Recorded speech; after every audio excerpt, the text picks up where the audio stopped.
जोङो गगामुग दख'रानि सिङाव गगामुग दख'रा दुलाराय बर' फरायसा आफादनि दैदेननायाव धेमाजि जिल्ला दुलाराय बर' फरायसा आफादा बाहागो लाफानानै लोगोसे जोंनि धेमाजि जिल्लानि सिङाव थानाय मोनद' दख'रानिफ्रायबो मोनफ्रोमबो दख'रानि आफादगिरि गाहाय नेहाथारि आरो गुबुन गुबुन बिबाननि दैदेनगिरि बिथांमोना बाहागो लानानै दिनैनि बे गोथार सान जि दुलाराय बर' फरायसा आफादनि गायसन सान बेखौ जोङो धेमाजि जिल्ला आफाद हिसाबै जोङो मोनथाम मोनब्रै हाबाफारि लानानै खामानिखौ जोङो मावफुंदों।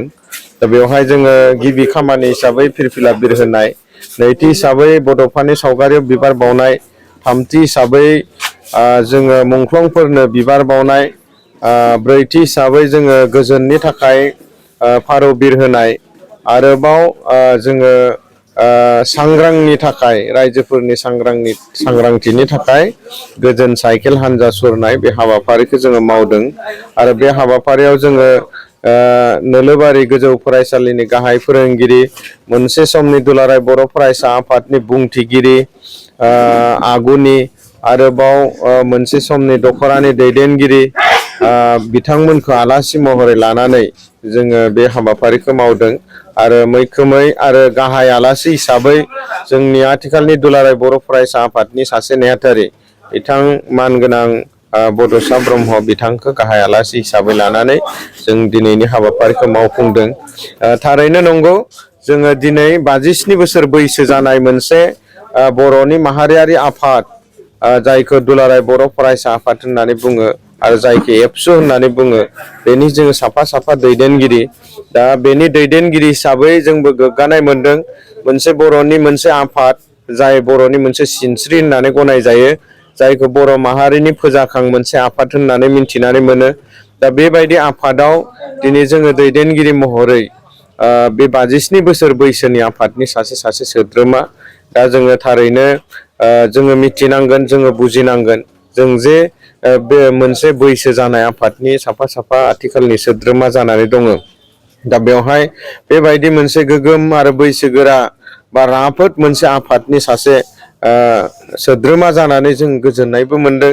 दा बेवहाय जोंनि आगुनि दैदेनगिरिफ्रा, गायसनगिरि दैदेनगिरिफ्रा जि थांखि आरो नोजोरखौ लानानै दुलाराय बर' फरायसा आफादखौ गायसनदोंमोन, बिथांमोना मावनानै गालांनाय आद्रा जिफोर खामानि, जोंनि आगु दैदेनगिरिफ्रा बा बारग' दैदेनगिरि बिथांमोना जि खामानिखौ मावनानै दोनलांदों, बे आद्रा थानाय खामानिफोरखौनो जोंबो मावदों।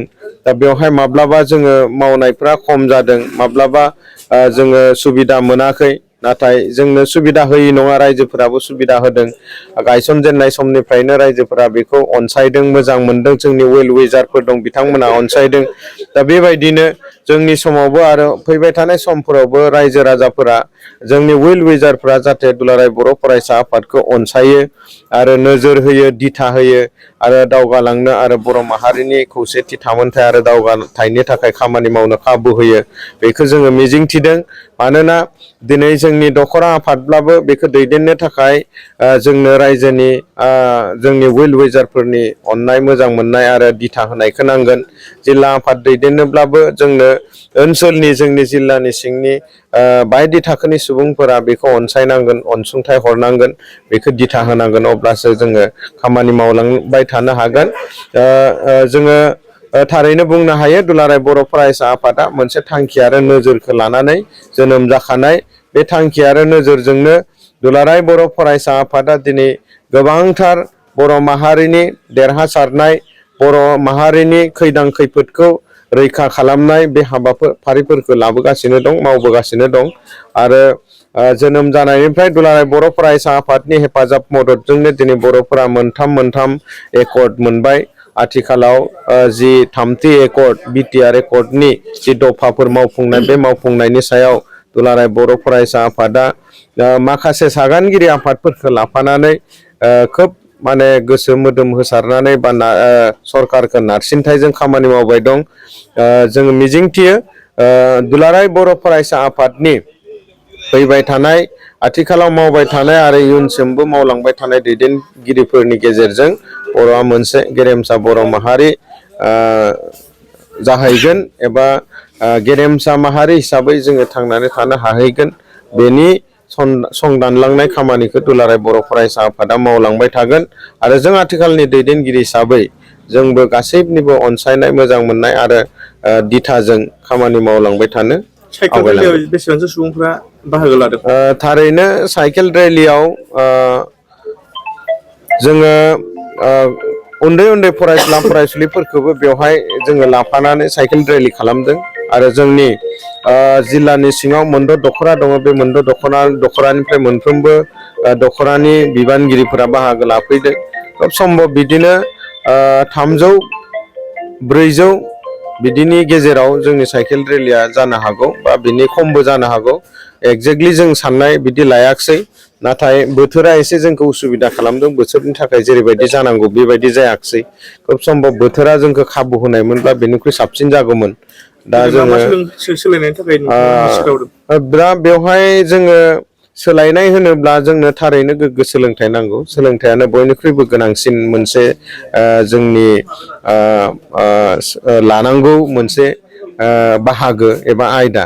सोलोंथाइनि गेजेरजों जोङो मुलुगखौनो सोलायहोनो हायो होननानै बुंदों। दा जोंनो ओंखायनो गोग्गो सोलोंथाइ जों लानायनि थाखाय बर' बिजोङाव फरायनायाव जोङो बयबो बाहागो लालायनांगौ। दा बेनि थाखाय जोङो दिनै साइकेल सालायनानै रायजोफोरखौ फोरमायदों। जोंनो गोग्गो मोनसे समाज नांगौ बेनि थाखाय जों रायजोखौ जोङो फोरमायदों।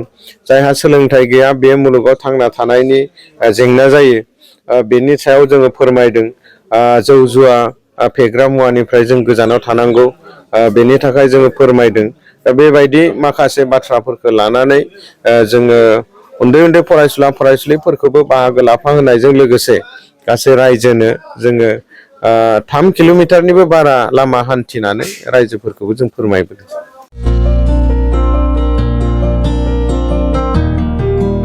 उदालगुरि नोगोरनि शंकरदेव मिशन हाई स्कुलनि साखाथियाव थानाय रेगे-रेगां दख'ना गलायाव लफाय, FNF, महर ब्रेन्ड, बिबार ब्रेन्ड, आर'नाइ ब्रेन्ड, जुरि पाट, माथानि बायदि बायदि रोखोमनि दख'ना, आर'नाइ ब्लाउस, फालि आरो बर'नि साबसिन हामसिन आगरनि जिफोरखौ हलसेल आरो रिटेल मोन्नैबो बेसेनाव बायनो हागोन। बेनि थाखाय नोंथाङा 7896313108 एबा 8471820909 जानबुं नाम्बाराव सुलाद लानो हागोन।